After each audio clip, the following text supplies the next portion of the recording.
ça là, la télécommande. Merci. Voilà. Tu fais le directeur de création maintenant, c'est Non, ça? non, je fais le photographe. Bonjour. Ah, j'essaye de soigner notre cadre. Tu vois, par exemple, le coussin là, il devrait être plus comme ça là.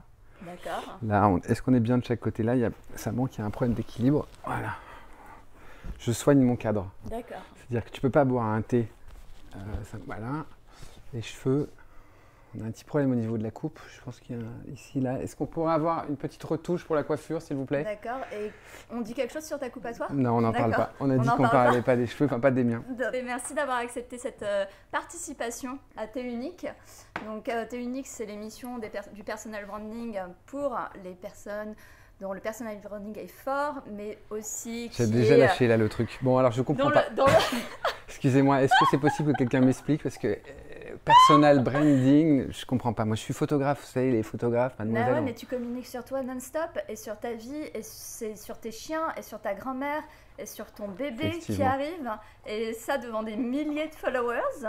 Donc ça, c'est du personal branding. Et ça, c'est du personal branding malgré toi, en fait. Tu parles de toi malgré toi, tu vois. Alors, personal branding. Alors, personal branding, tu nous racontes un peu ta vie? Qu'est-ce que tu fais, ton parcours? J'ai commencé avec un type incroyable qui s'appelait Philippe Michel, qui était le patron de CLM BBDO. Et il m'a amené à peu près tout ce que je fais aujourd'hui, c'est-à-dire ce type était l'équivalent de Bill Bernbach en France. C'est lui qui a fait les campagnes Koukaï, Lancel. Et voilà. Et donc je suis rentré à l'âge de 20 ans ou 21 ans chez CLM.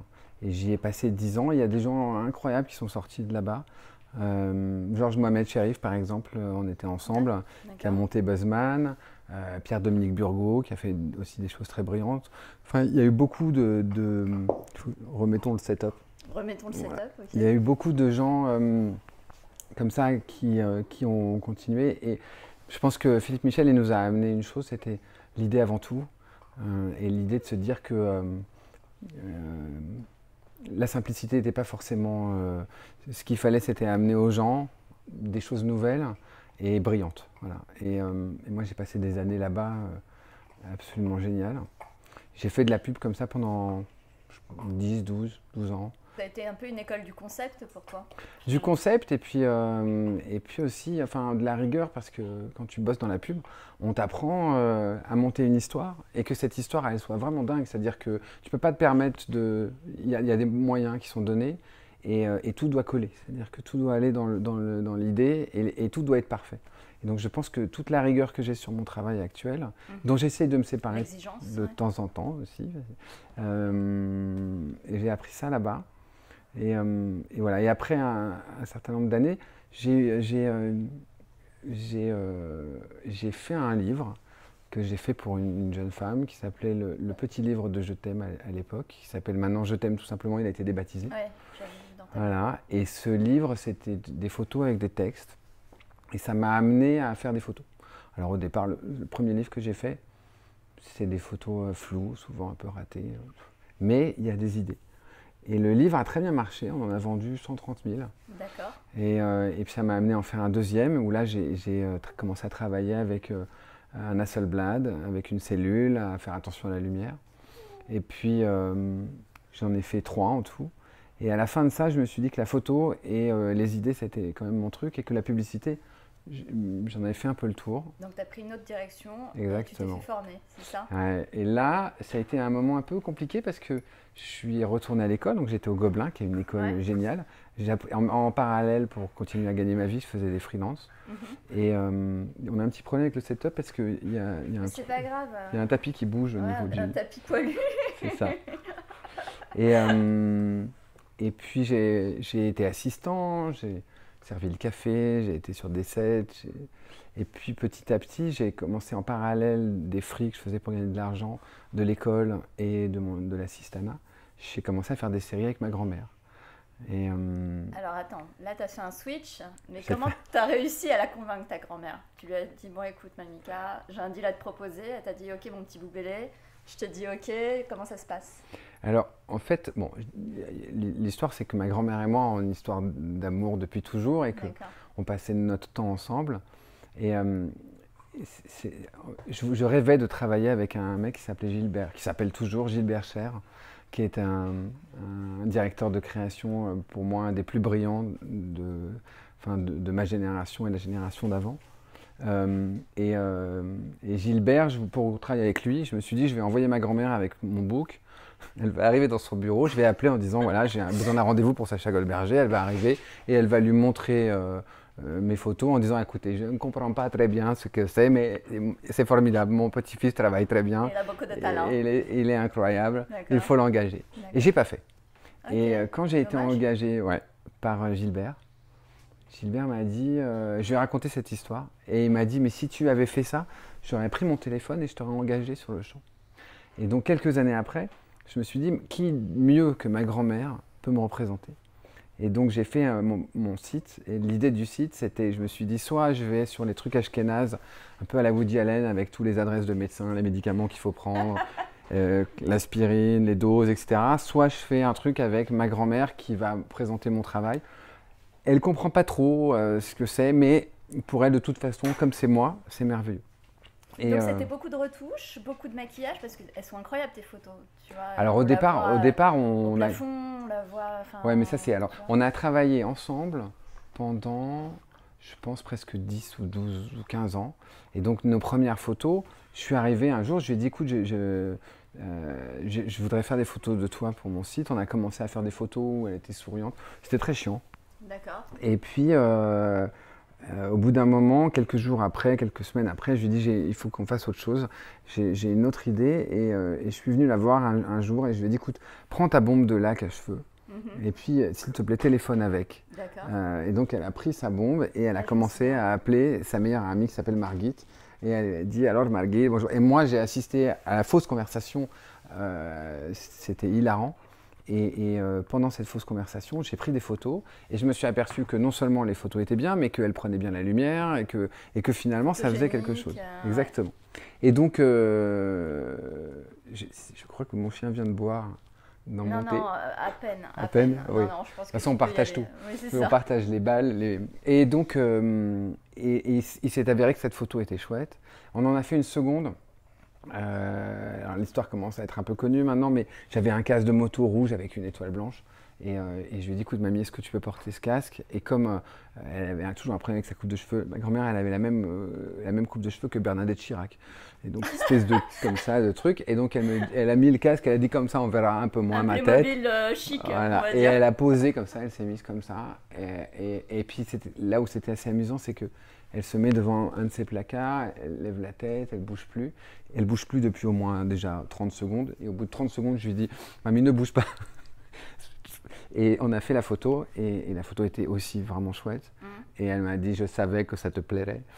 Et en fait, quand je me suis aperçu que ces deux photos étaient bien, c'était le début d'une série. Ça veut dire que la première, ça aurait pu être un fait du hasard, mais deux photos. Et donc, à cette époque-là, il y avait MySpace, donc il n'y avait pas encore Facebook. Et j'ai fait un blog, enfin j'ai fait une page qui s'appelait The Mamika ou Mamika, dans lequel il y avait de la musique klezmer du Frelek Trio, qui est un de mes groupes favoris. On avait mis un fond Vichy et je postais des photos d'elle.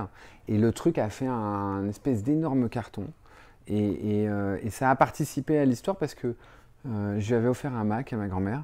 Et tous les jours, je lui montrais la page et donc elle s'installait même quand je n'étais pas là pour aller regarder. Et elle me disait, tu te rends compte, ces gens qui ne me connaissent pas, ils sont complètement fous, ils me disent que je suis formidable. Ouais. Et donc tous les jours, il y avait des likes et des commentaires et des trucs. Et elle me disait, quand est-ce qu'on va faire des photos? Et à ce moment-là, on a commencé les premières images. C'était des images assez simples, elle était habillée normalement, elle se mettait un petit coup de rouge à lèvres. Moi, je mettais un flash, et j'essayais des lumières. Je les faisais quand même retoucher par les gens avec qui j'avais l'habitude de travailler. Et puis, on a fait ça pendant 15 ans. Alors évidemment, au fur et à mesure, on a commencé à prendre une équipe, coiffeur, maquilleur, des assistants. Tu savais où tu allais dans cette info? Tu n'avais pas une vision précise, aucune. Un objectif? Tu as été finalement... Non, aucune. Je pense... Des valeurs à faire alors si, j'avais tes photos, je sais pas, une belle vieillesse par exemple, ou l'image de la vieillesse qu'on peut avoir et que tu as transgressée. Alors c'est sûr qu'à l'époque, tout ce qu'on voyait des personnes âgées, c'était des vieux dans des maisons de retraite, souvent c'est du photo noir et blanc. Ils étaient dans leur coin avec des très jolies lumières, c'était sordide. Et moi je me disais mais ça ne correspond pas du tout à ce que nous on vit. C'est-à-dire que moi avec ma grand-mère je me marre tous les jours, on rigole, même si la vieillesse c'est pas très facile, c'est quelqu'un qui a un enthousiasme et une façon de voir les choses incroyable. Donc j'avais envie de transmettre ça. Et à travers les photos, il y a eu plein de séries. Mais à chaque fois, ce qui s'est passé, c'est qu'on a fait une série, puis au bout d'une série qui durait 1 mois, 2 mois, on se disait, bon, allez, maintenant, ça suffit. Et 15 jours après, ma grand-mère venait me voir en me disant, quand est-ce qu'on fait des photos? Alors, je disais, bon, écoute. Et après, il y a un magazine qui s'appelait Le WAD, avec une jeune femme qui s'appelle Marie, qui était la directrice artistique, qui m'a mis le pied à l'étrier parce que je lui ai montré les photos que j'avais faites. Et elle m'a proposé une série. Donc, on a fait une série de mode avec ma grand-mère, c'était hilarant. Donc, on était toujours dans le décalage, c'est-à-dire qu'elle se mettait du rouge à lèvres sur son casque. Et donc là, elle téléphonait avec un godemichet. Enfin, je lui ai fait faire toutes sortes de choses. La seule chose, c'est qu'elle était habillée avec des vêtements. Oui, ça restait décent. En fait. Hyper branchés. Hyper branchés. Et donc, là, voilà. Et puis, cette série-là, on a amené une autre. Après, j'ai fait une série qui s'appelait Mamika et Bob, qui était une série avec, un peu sur la solitude. Donc, son meilleur ami, c'était un poulet qui s'appelait Bob. Et à chaque fois, j'essayais de parler un peu de la vieillesse, mais d'abord avec tendresse, avec humour, toujours avec décence, et surtout de raconter les choses sans être ni pathos ni triste. Ouais. Donc voilà, donc toutes ces séries, et sur chaque série, j'ai fait une chromie différente, j'ai un traitement de lumière différent. Donc en fait, ça a été un test incroyable, et ça m'a amené d'abord à me perfectionner, ensuite à monter des grosses équipes. Ouais. En parallèle, j'ai commencé à faire un peu de pub, mais c'était mon travail perso en fait. Et je faisais tellement d'images de ma grand-mère en perso que j'ai évolué comme ça. C'est-à-dire que mon apprentissage de la photographie s'est fait avec ma grand-mère. Mais voilà, on ne peut pas être et avoir été, à un moment donné, il faut apprendre. C'est courageux d'avoir quand même finalement, parce qu'après 15 ans, tu avais quand même acquis une seniorité dans la pub et tu es reparti de zéro dans la photo. C'était compliqué. Tu as dû mettre certainement, entre guillemets, même son ego de créatif, et je sais de quoi je parle, de côté pour repartir de rien finalement. Alors l'ego de créatif non, puisque tu vois, j'ai fait tellement de séries et à chaque fois je pouvais faire ce que je voulais. Il n'y avait personne pour me dire oui, non, refais. Donc ça, à ce niveau-là, au contraire, ça a été un vrai plaisir. Après, la difficulté, c'est que il fallait produire tout ça. Donc je produisais avec l'argent que je gagnais en faisant des freelances pour la pub. Tu réinvestissais à chaque tout fois. Le temps. J'ai passé ma vie, jusqu'à maintenant, à réinvestir tout ce que j'avais pour faire des nouvelles séries. Et puis non, et ce qui était compliqué, c'était, alors avant de faire les séries pour ma grand-mère, c'est qu'effectivement, quand tu es assistant et que tu as une fille de 20 ans qui te dit va me chercher un café parce que le photographe et que c'est maintenant et on voudrait tel gâteau et machin, et que je me dis, moi je suis plutôt là pour regarder la lumière que pour aller te chercher un gâteau, et en même temps, il fallait jouer le jeu parce que mon objectif, c'était j'en avais qu'un, c'était qu'il fallait que je réussisse et il fallait que ça marche et que ça marche vite. Après, je me souviens, je suis allé à la NPE. Et je leur ai dit, en transition, je vais devenir photographe. La nana m'a dit, non, vous ne serez pas photographe. Okay. Pourquoi je ne serais pas photographe? Parce que le métier est bouché, ça ne sert à rien, donc on va plutôt faire d'autres choses, mais vous ne serez pas photographe. Je lui ai dit, si, madame, je crois que vous n'avez pas compris, je vais être photographe. Et elle m'a dit, non, écoutez, ça ne sert à rien. On s'est revus 1 mois après, j'ai amené mon book. J'ai présenté la même femme, j'ai présenté mon book avec les photos que j'avais faites. Et là, elle me regarde et me dit, mais il faut que vous fassiez de la photo. Ah oui, elle n'avait pas compris, quoi. Je lui ai dit, oui, je crois. Et elle tournait chaque page et elle me disait, mais c'est génial ce que vous faites, j'adore. Mais c'est ça qu'il fallait que vous êtes fait pour faire de la photo. La transition était compliquée, mais j'avais tellement envie et j'ai tellement été motivé par cette envie de raconter des histoires. Des histoires du temps aussi. Ouais, beaucoup sur le temps. Exactement. Et tout ça a fait que ça m'a motivé et ça m'a permis de passer le pas. Et puis en parallèle, alors j'ai fait beaucoup de séries avec ma grand-mère, mais en parallèle j'ai commencé à travailler d'autres choses. Et en particulier, l'idée c'était après de décrocher un peu du côté filial, familial, émotionnel, où tout d'un coup tout le monde me disait c'est merveilleux ce que tu fais avec ta grand-mère et qu'on me reconnaisse parce que les photos étaient bien, parce que l'idée était bien. Et donc j'ai fait une série, la série suivante c'était une série sur les super-héros flamands. Oui. tout à fait, voilà. 17e siècle. Et ça, c'était une expérience géniale, parce qu'il n'y avait plus ma grand-mère. Ouais. Donc c'était un test, je me suis dit, ça marche pas. C'était à l'époque où c'était la crise, et donc les photographes ne marchaient plus très bien. Et moi, je me suis dit, à ce moment-là, plutôt que d'attendre que ça revienne, investissons. À peu près 2 ans, j'ai bossé sur cette série. Et le grand test, ça a été de savoir si ça allait surpasser ma grand-mère, ou si on allait me dire, c'est très bien, mais ta grand-mère, c'est quand même beaucoup mieux. Et la chance que j'ai eue, c'est que cette deuxième série a très bien marché, qu'on en a beaucoup parlé, et que finalement, j'ai pu exister sans ma grand-mère, ce qui n'était pas si évident, parce que t'étais très typé. Non, mais on était un tandem. C'est comme, Pierre Richard dans La Chèvre.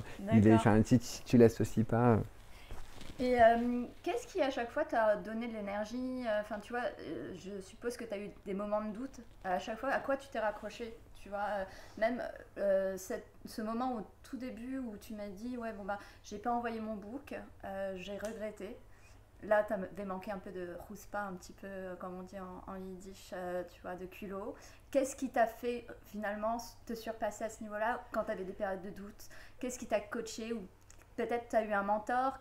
À quoi tu t'es raccroché pour retrouver finalement cette énergie ou cette envie? Je crois, cette fois. En fait, ma profession et ce que moi je fais, c'est très particulier. C'est-à-dire que il y a quand même une grosse part artistique. Et je crois que c'est une nécessité, c'est-à-dire qu'à aucun moment, je n'ai pu me dire que est-ce que j'avais envie ou pas envie, est-ce que c'était possible ou pas possible. Il fallait. Et quand je fais une série, c'est toujours comme ça, je dois la faire.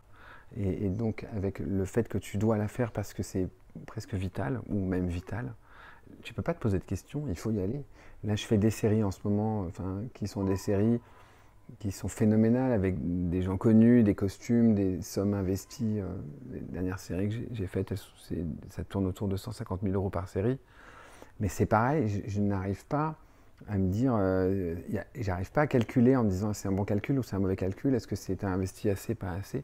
En fait, il faut que je le fasse. C'est-à-dire que ça peut être un peu inquiétant de temps en temps, mais quand j'ai fait ma série à Los Angeles, il y a une photo qui est derrière là, qu'on a shooté dans le désert de Los Angeles, dans un studio au milieu du désert de Los Angeles.